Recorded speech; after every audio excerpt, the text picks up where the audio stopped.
கிறிஸ்து நாமத்தினாலே உங்களுக்கு என் அன்பின் வாழ்த்துக்களை தெரிவித்துக் கொள்கிறேன். கத்த நம்மோடு இடைப்படுவாரா? கத்த நாம ஸ்தோத்திரம். வழியில நம்ம டிசம்பர் மாசம் பிறந்தாலே எல்லாருக்கும் ஒரு சந்தோஷம். உலக அளவில் கொண்டாடுற ஒரு பண்டிகை எதுன்னா கிறிஸ்துமஸ் தான், இயேசு பிறந்த நாள். இது கொண்டாடுறதுக்கு நீங்க பத்திந்து ஆயத்தமாக்கு. கத்தருக்கு ஸ்தோத்திரம். நல்லது. இதுல நம்ம ஒரு வாக்குத்தத்தை நம்ம பார்க்க போறோம். இயேசு பிறந்ததுனால அவனுக்கு என்ன லாபம்? வசனம் பாருங்க. மத்தேயு 1 21, 23. இதுக்கு முன்னால ஒரு காரியம் சொல்ல விரும்புறேன். இயேசு பிறந்தது சும்மா வந்து திருதுன்னு பிறந்துட்டாங்கல்ல. இயேசு பிறக்கிறதுக்கு பல ஆண்டுகளுக்கு முன்னால, பல நூற்றாண்டுகளுக்கு முன்பாகவே ஏசாயா தீர்க்கதரிசி இந்த மாதிரி ஒரு குமாரன் பிறப்பாரு சொல்லிட்டு எழுதி வச்சுக்கிறார். தீர்க்கதரிசனமா எழுதியிருக்கார். இப்போ இந்த குமாரன் பிறக்கிறத பற்றி முதலே சொல்லிட்டார், பேர் கூட சொல்லிட்டாரு. அவர் பேர் இம்மானுவேல் வைக்கப்படும், எல்லாமே சொல்லியாச்சு. அது நிறைவேறுது. இப்போ எப்போ 2025 வருஷம் ஆகுது. இப்போ நிறைவேறி இவ்வளவு நேரம் ஆச்சு. அதுக்கு முன்னால எத்தனையோ நூற்றாண்டு முன்னால இது சொல்லி வெளிப்படுத்திருக்காங்க தீர்க்கதரிசி. இப்போ இந்த இயேசு பிறக்கிறதுக்கு முன்னால இதனுடைய விஷயம் எல்லாருக்கும் தெரிஞ்சுக்கிறவங்கள ஒரு சிலருக்கு தெரியாதுட்டா, அதனால சொல்றேன். மரியாள் வந்து ஒரு கன்னிகை, திருமணம் ஆகாத ஒரு பெண், பரிசுத்தமான ஒரு பெண். அவங்களுக்கு யோசேப்புன்ற ஒரு வந்து நிச்சயதார்த்தம் பண்ணியிருந்தாங்க. திருமணம் ஆகிறதுக்கு கல்யாணம் ஆகல, நிச்சயதார்த்தம் பண்ணியிருந்தாங்க. நிச்சயதார்த்தம் பண்ணியிருந்த போது என்ன நடந்துச்சுன்னு சொன்னா, அந்த பரிசுத்தாவினால் அந்த அம்மா நிரப்பப்பட்டு அந்த அம்மா கர்ப்பமானாங்க. இது அந்த காலத்துல ரொம்ப நாள் காத்துருந்தாங்க. கன்னிகைங்கெல்லாம் காத்துருப்பாங்களாம். ஒரு கன்னிகை வயிற்றுலதான் இயேசு பிறப்பாரு சொல்லுவா. ஐயோ, நான் கல்யாணமே பண்ணிக்காதக்கிறேன்னு எவ்வளவு பேர் இருந்துக்கிறாங்க நாட்கள்ல, சரித்திரம் சொல்றது. இந்த மாதிரி கன்னிகையா இருந்து கர்ப்பமானதும் உடனே யோசேப்புக்கு அது தெரிவிக்கப்பட்டாங்க. யாரோ சொன்னாங்க. உடனே அவர் என்ன பண்ணாரு, ஐயோ எப்படி கல்யாணம் ஆகுதுனால கர்ப்பம் ஆயிட்டாங்கன்னா என்ன தவறு நடந்துச்சு போகுது. ஆனா நம்ம ஒண்ணு என்ன பண்ணக்கூடாது, அவங்கள வந்து அசிங்கப்படுத்தக்கூடாது, மற்றவங்க சொல்லக்கூடாது, ஒன்னும் சொல்லாது அப்படியே விட்டுறலாம்னு யோசித்தார். ஆனா கர்த்தர் அவருக்கு கனவுல கர்த்தர் வெளிப்படுத்தி கர்த்தர் சொல்றாரு. என்ன சொல்றாருன்னா பாருங்க, அதான் படிக்க போறோம். மத்தேயு 1:21. அவள் ஒரு குமாரனை பெறுவாள், அவருக்கு இயேசு என்று பெயரிடுவாயாக, ஏனெனில் அவர் தமது ஜனங்களின் பாவங்களை நீக்கி அவளை ரட்சிப்பார் என்றார். இப்போ நீ ஏன் இந்த மாதிரி யோசிக்கிற? அவங்களை பற்றி இந்த மாதிரி பரிசுத்தாவெல்லாம் ஏற்படுத்த அவங்க கர்ப்பமானாங்க. அந்த அம்மா ஒரு குமாரனை பெறுவாங்க, அவங்களுக்கு இயேசுன்னு பேருக்கு சொல்லிட்டாரு. அவர்கிட்ட இயேசுன்னு பெயரிடணும்னு சொன்னார். அப்போ அப்படி இப்ப சொன்ன பிறகு அதுக்கப்புறம் உடனே அவர் கீழ்ப்படிஞ்சு, நீ அந்த அம்மாவை இப்ப கொண்டாடுறதுக்கு எல்லாம் திருமணம் பண்றதுக்கு நீ சந்தேகப்படாதேன்னு சொல்லிட்டாரு. அதுக்கப்புறம் என்ன சொன்னாக்கா, இன்னொரு விஷயம் சொல்றாரு. 23ஆம் வசனத்துல 1:23. அவன் இதோ ஒரு கன்னிகை கர்ப்பவதியாகி ஒரு குமாரனை பெறுவாள், அவருக்கு இம்மானுவேல் என்று பெயரிடுவார்கள் என்று சொன்னான். இம்மானுவேல் என்பதற்கு தேவன் நம்மோடு இருக்கிறார் என்று அர்த்தமா? இம்மானுவேல் பேர் வச்சு சொன்னாங்க. இம்மானுவேலுக்கு என்ன அர்த்தம்னா தேவன் நம்மோடு இருக்கிறார். பாருங்க, எவ்வளவு அருமையான ஒரு வாக்குத்தத்தம் இல்லையா? தேவன் நம்மோடு இருந்தா நம்ம என்ன தியானிக்க போறோம் இன்னைக்குன்னா, தேவன் நம்மோடு இருக்கிறார் இருந்தா நமக்கு என்னென்ன ஆசீர்வாதம் வரும் நம்ம தெரிஞ்சுக்கணும். பாருங்க என்ன சொல்றாருன்னா, தேவன் நம்மோடு இருக்கணும்னு சொன்னா இன்னொரு காரியம். இயேசு பிறந்தாரு உண்மைதான். 33 வருஷம் உலகத்துல வாழ்ந்தாரு. நம்ம பாவத்தெல்லாம் அவர் சுமந்து நமக்காக மரித்து 3ஆம் நாள் உயிரோடு எழுந்துச்சு பரலோகத்துக்கு போயிட்டார். இப்போ பரலோகத்துல இருக்கா, பிதாவின் வலது பாசத்துல இருக்கார். சரி, இப்போ அவர் பிறந்தாரு இல்லையா?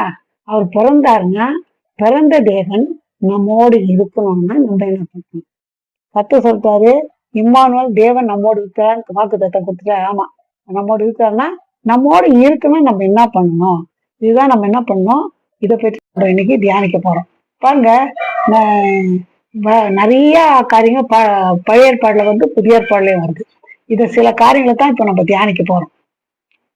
இப்போ நம்மளை பார்த்தாலே என்ன சொல்லணும்? மற்றவங்க, ஓ இயேசு உங்களோடு இருக்கிறாங்க, இயேசு உங்களோடு இருக்கிறான்னு சொல்லணும், கர்த்தர் உங்களோடு இருக்கான்னு சொல்லணும். அந்த மாதிரி நம்ம நடந்துக்கணும்னு விரும்புறேன். பாருங்க, ஆதியாகமம் 26ஆம் அதிகாரம் 28ஆம் வசனம். அதற்கு அவர் நிச்சயமாய் கர்த்தர் உம்மோடு கூட இருக்கிறார் என்று கண்டோம், ஆகையால் எங்களுக்கும் உமக்கும் ஒரு ஆணை ஏற்பாடு உண்டாக வேண்டும் என்று நாங்கள் நிர்ணயம் பண்ணினோம். இதுல ஈசாக்கை பற்றி சொல்லப்பட்டது. இந்த ஈசாக்கு ஒரு நன்மையான சாட்சி உள்ள ஒரு மனுஷன். அவர் கர்த்தருக்கு கீழ்ப்படிஞ்சார்.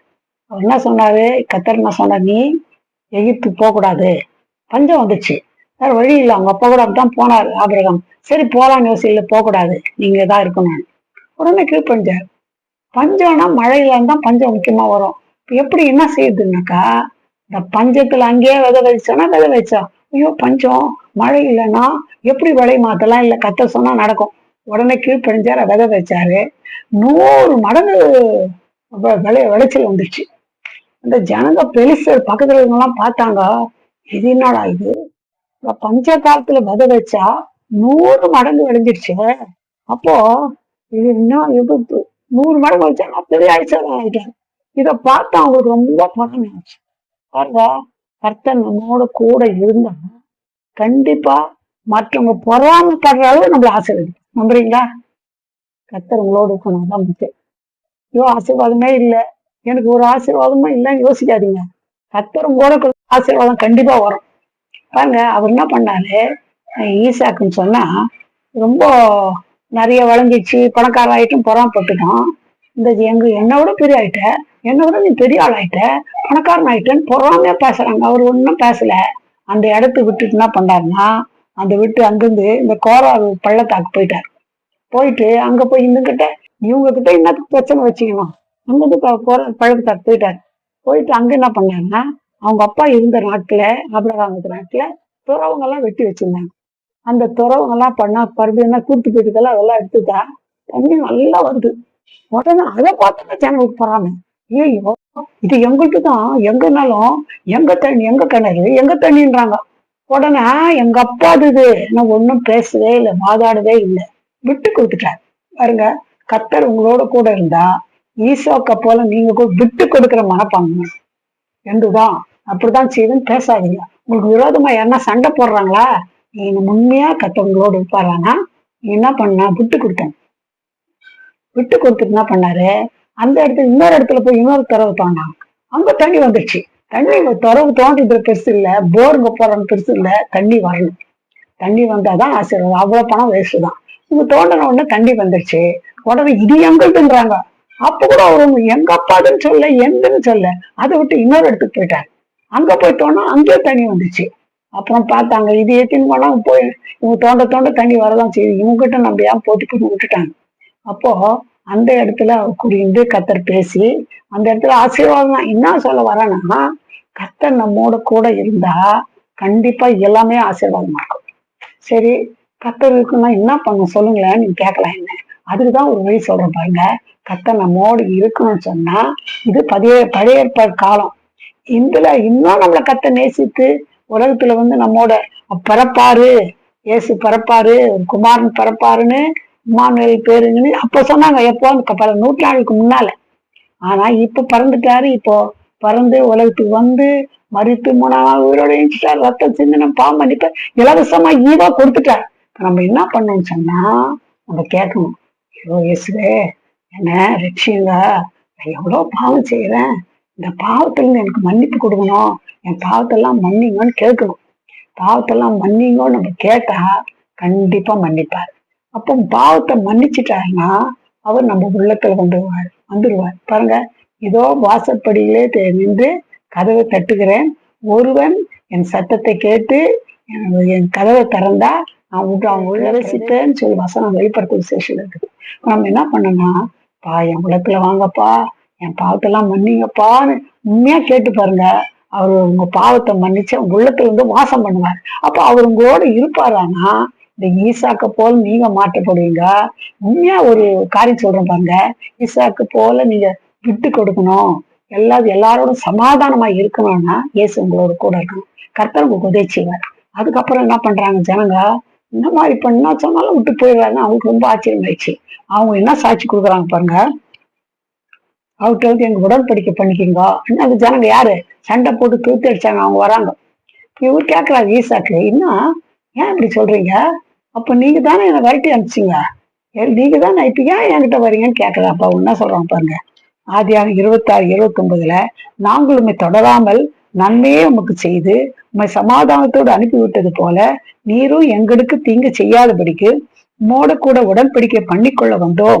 நீர் கர்த்தரால் ஆசீர்வதிக்கப்பட்டவராமே என்றார். பாருங்க, நிச்சயமா உன் கூட கர்த்தர் இருக்கிறாரு.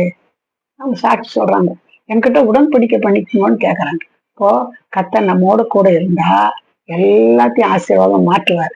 அவர் ஆசீர்வாதமா மாற்ற நம்ம என்ன பண்ணி விட்டு கொடுக்கணும். அவங்க போட்டிங்க போடுறது, சண்டை போடக்கூடாது. அதை பார்த்து அவர் சாந்த குணத்தை பார்த்தாங்க. பார்த்து பொறுமையா பார்த்து விட்டு கொடுக்கறத பார்த்து சண்டை போட்டும் கூட என்ன பண்ணாங்க, அவர்கிட்ட சமாதானமா உடன்படிக்கை பண்ண வந்துட்டாங்க. இது உங்களுக்கு வேணும்னு நீங்க இது மாதிரி செய்யணும்னு கர்த்தர் விரும்புறார். அடுத்தபடியா நம்ம பார்க்கும்போது ரோமர் 8:31 இவளை குறித்து நாம் என்ன சொல்லுவோம்? தேவன் நம்முடைய பட்சத்தில் இருந்தால் நமக்கு விரோதமாய் இருப்போம் யார்? இப்போ இம்மானுவேல் நம்மோட கூட இருந்தாருன்னா நமக்கு யாரும் விரோதமாவே இருக்க முடியாது. இப்ப ஒரு வசனம் ஒரு காரியம் சொன்னல, பெருசர் ரொம்ப சண்டை போட்டு என்னென்ன பண்ணாங்க. அவர் கூட கர்த்தர் இருந்ததுனால அவருக்கு யாரும் விரோதியா இருக்கவே முடியல. விரோதிக்கு கூட என்ன பண்ணாங்க, அவரோட ஒப்புரவாதத்துக்கு வந்துட்டாங்க. இப்போ நம்மோட கூட சத்துரு யாரும் அவங்க சண்டை போடுறாங்க, அவங்க சண்டை போட யோசிக்காதுங்க. இதெல்லாம் ஒண்ணும் இல்லை. அவர் என்ன பண்ணுவாருன்னா, அவர் நம்ம கூட இருந்தா நமக்கு யாரும் சத்துருவாவே இருக்க முடியாது. சத்துரும் கூட நம்ம கூட ஒப்புரவாயிடுவாங்க. கர்த்தர் நாம ஸ்தோத்திரம். அடுத்தபடியா நாம் பார்க்கும்போது 2 நாளாகமம் 1:1 தாவீதின் குமாரனாகிய சாலமோன் தன் ராஜ்யத்திலே பலப்பட்டான். அவனுடைய தேவனாகிய கர்த்தர் அவனோட கூட இருந்து அவனை மிகவும் பெரியவனாக்கினார். பாருங்க, கூட இருந்ததுனால, கர்த்தர் கூட இருந்ததுனால அவன் என்ன பண்ணாலாம், சாலமோனோட கர்த்தர் இருந்ததுனால அவன் மிகவும் பலப்பட்டான். இப்போ இதுல நமக்கு என்ன தெரியுதுன்னா, தாவீதின் குமார், அதாவது கர்த்தர் இயேசு நம்மோடு இருந்தா நம்ம மிகவும் பெரியவராக மாறிடும். இருக்கிற சூழ்நிலையே கர்த்தர் மாத்திடுவார். அதப்போ நம்மோட கூட கர்த்தர் இருக்கணும்னு ரொம்ப முக்கியம். அடுத்தபடியா பார்க்கும்போது 2 சாமுவேல் 5:10 தாவீது நாளுக்கு நாள் விருத்தி அடைந்தான். சேனைகள் தேவனாய் கர்த்தர் அவனோட கூட இருந்தான். நாளுக்கு நாள் விருத்தி அடைந்தேங்கிறார். எவ்வளவு பிரச்சனைங்க, எவ்வளவு தொல்லைங்க, எவ்வளோ சத்துருங்க, எவ்வளவு பின்னாலே திருப்பி விரட்டி வராங்க. ஆனா கூட என்ன பண்ணாங்க, கர்த்தர் கூட இருந்ததுனால நாளுக்கு நாள் விருத்தி அடைஞ்சுனே இருந்தான். உங்க கூட கர்த்தர் இருந்தா கண்டிப்பா நாளுக்கு நாள் விருத்தி அடை செய்வார். உங்க கூட கர்த்தருக்குறாரான்னு பாருங்க. கர்த்தருக்கு வழி சொல்லிட்டேன். உங்க உள்ளத்துல அவர் ஏற்றுக்கொண்டா, குறைகளை மன்னிச்சா, நம்ம கூட இருந்தா நமக்கு எது இருக்குதோ இல்லையா, அவர் நாளுக்கு நாள் நம்ம விருத்தி அடைய செய்வார்.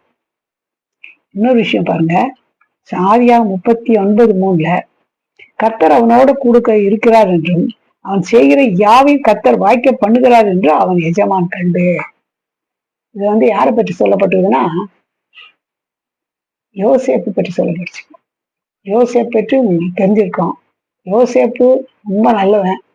அது மட்டும் இல்ல, சொந்த கூட பிறந்த அண்ணன் தம்பிங்களை பொறாமைனால அவனை என்ன பண்ணாங்க, அவன் நல்ல பலவர்ண அங்கி அவங்க அப்பா தைச்சு கொடுத்துட்டா, அதெல்லாம் கழிச்சிட்டு அவன் என்ன பண்ணாங்க, குழியில தூக்கி போட்டாங்க. அப்புறம் என்ன பண்ணாங்க, குழியில எடுத்து என்ன பண்ண வித்தே வித்து போட்டாங்க 20 வெள்ளிக்காசுக்கு.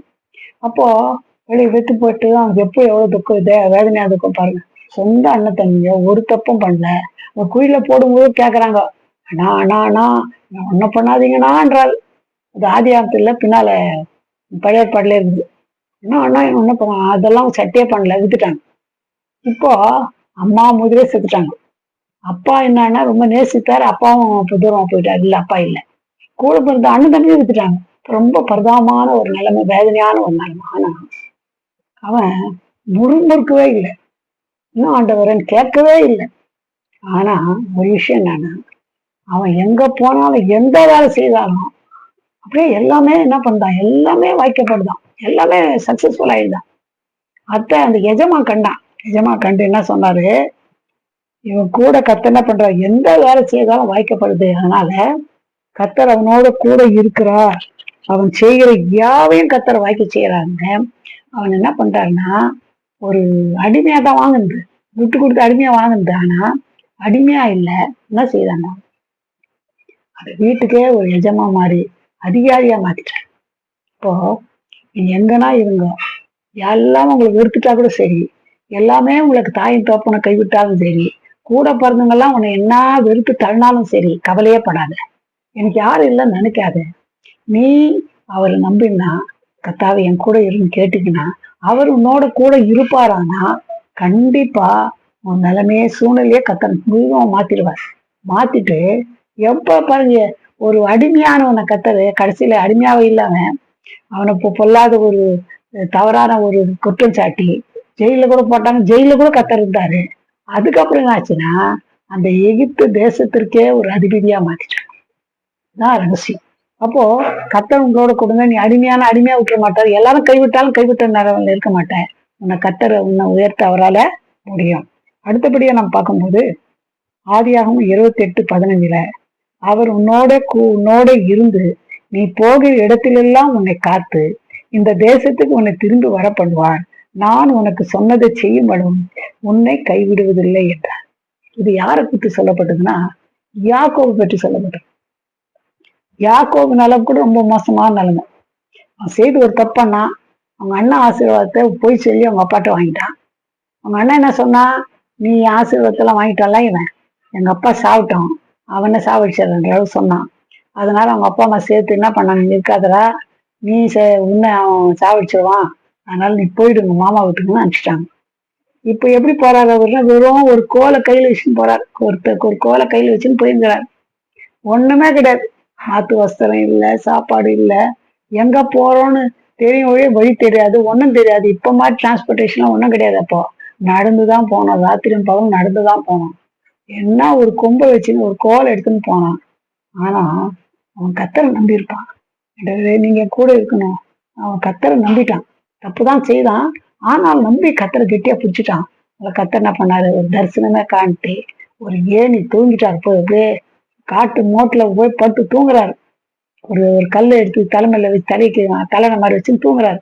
ஒரு பெரிய தரிசனமே கொடுத்தாரு. ஒரு ஏணியை போட்டு வானத்துக்கும் பூமிக்கும் தேவத்துக்கும் கீழே மேலே ஏறுறாங்க இறங்குறாங்க. கர்த்தர் பேசினப்போ அவன் சொன்னா, என்ன மறுபடியும் எங்க அப்பா வீட்டுக்கு பத்திரமா நீ கொண்டு வந்துட்டீங்கன்னா, போற இடத்துல எங்க சோறுக்குமோ தண்ணிக்குமோ ஒன்றும் தெரியாது, எனக்கு எல்லா தேவையும் சந்தித்து எனக்கு கொண்டு வந்தா இந்த இடத்துல இந்த கல்லை நான் தூணா நிறுத்துறேன், ஒரு என்ன ஆலயக்கு ஒரு பலிப்படம் கட்டுறெல்லாம் சொல்லிட்டு பொருத்தனை பண்ணாரு. இப்ப கர்த்தர் சொல்றாரு, நீ உன்னோட கூட இருப்பேன், நீ போகிற இடம்லாம் உன்னை காத்துக்கொள்வேன், மறுபடியும் என்ன பண்ணுவேன், இந்த தேசத்துக்கு திரும்பி கொண்டு வருவேன். அது மட்டும் இல்ல, உனக்கு நான் சொன்னதை செய்யறவரெல்லாம் அவன் கைவிட மாட்டாங்க. பாருங்க, உங்களை கைவிடாத ஒரு தேவன் இருக்கிறார். யாக்கோபை போல ஒண்ணுமே இல்லாத திக்கில்லாத நிலைமையில இருந்தாலும் சரி, எனக்கு விசாரிக்கிறது யாருமே இல்லை, என் நிலைமை இப்படி இருக்குது, எனக்கு யாரும் இல்லைன்ற ஒரு நிலைமையில இருந்தாலும் கர்த்தர் நான் கைவிடவே மாட்டார். யாக்கோபு எப்படி வாக்கு கொடுத்தது பாரு. யாக்கோபு கூட இருந்தாரு, மாமா வீட்டுக்கு போனாரு, அங்க போய் கஷ்டப்பட்டாலும் அங்க கல்யாணம் பண்ணாரு, குழந்தைங்க பிறந்துச்சு, சொத்தை சம்பாரிச்சுட்டு ஒரு கோலோட போனா 2 பரிவாரத்தோட திரும்பி அப்பா வீட்டுக்கு வரத்து இருந்துச்சு. சொன்னதெல்லாம் கர்த்தர் நிறைவேற்றினார். ஆனால் நீ எந்த சூழ்நிலும் கவலைப்படாத, என் நிலைமை இப்படி இருக்குதுன்னு யோசிக்காத, ஒரே ஒரு காரியத்துக்கு இயேசுவே என் கூட இருங்க, என் கூட இருங்கன்னு கேட்டுப்பாரு. கர்த்தரை தான் வாக்கு கொடுத்துக்கிற இம்மானுவேல். அவன் பேர் என்ன, இம்மானுவேல். இம்மானுவேல் தேவன் நம்மோட கூட இருக்கும்போது இந்த ஆசீர்வாதங்கள்லாம் நம்ம பெற்றுக்கணும். உன் நிலைமை யோசிச்சு பார்க்காத, உன் சூழ்நிலை யோசிச்சு பார்க்காத, உன் கூட கர்த்தர் இருந்தா போதும், உன் காரியத்தெல்லாம் சூழ்நிலையை மாத்திடுவார். நீ கர்த்தரை நம்பு, அவர்கிட்ட வா, குறையில அறிக்கிட்டு உள்ளத்துல ஏற்றுக்கொள், கண்டிப்பா அற்புதம் செய்வான். நம்ம செடிக்கலாம். எங்களை நேசிதான பரம்பிதாவே, நல்ல வேலைக்காக நன்றி துதிக்கிறையா. ஆண்டவரே, இம்மானுவேல் தேவன் நம்மோட கூட இருக்கிறார் என்ற அந்த வாக்குதத்திற்காக சோத்திருக்கிறையா. இந்த உலகத்துல ஆண்டவரே குமாரன் கொடுக்கப்பட்டான்னு பார்த்தோம். ஆண்டவரே இயேசு உலகத்துல பிறந்ததே எங்களோட கூட இருக்கத்தான்ப்பா. எவ்வளவு ஒரு பாக்கியம், எவ்வளவு ஒரு சாக்கியம். இன்னும் மனுமக்கள் எவ்வளவோ பேர் இந்த அனுபவம் இல்லாத, தெரியாத, கண்ணீரோட, கவலையோட, பாரத்தோட எல்லாம் கைவிட்டாங்களே, அப்பா அம்மா கைவிட்டாங்களே, கணவன் கைவிட்டானே, மனைவி கைவிட்டாளே, இந்த துக்கத்தோடு இருக்க அநேக நாட்கள் உண்டப்பா. அவர்களோடு நீங்க பேசி கொண்டிருக்கிறீங்கப்பா. ஆண்டவரே, உன்னோட கூட இருக்கிறேன், நான் இம்மானுவேல் உன்னோட கூட இருக்கிறேன்னு சொல்றீங்கப்பா. அதனால இம்மானுவேலாகி உண்மை ஆண்டவரே இருதயத்துல ஏற்றுக்கொள்ள, குறைகளை அறிக்கிட்டு, பாவத்தை அறிக்கிட்டு இருதயத்தை ஏற்றுக்கொள்ள உதவி செய்யுங்க. இந்த துக்கத்துல, கண்ணீர்ல, கவலையில, வேதனையில, கைவிடப்பட்ட நிலைமையில யார் எங்க இருந்தாலப்பா இப்பொழுது ஒரு அற்புதம் செய்யுங்க. சமாதானத்தை கொடுத்து அவளை வர வர கத்தாவே பெரியவனாக்கி அந்த தேவையில்லாமட்டு சந்தித்து அற்புதம் செய்தும் நாமத்தை மயப்படுத்தி கொள்ளுங்க. பெரிய காட்சி இயேசுவின் நாமத்தில் ஜெபம் கேளும் பிதாவே. ஆமென். God bless you.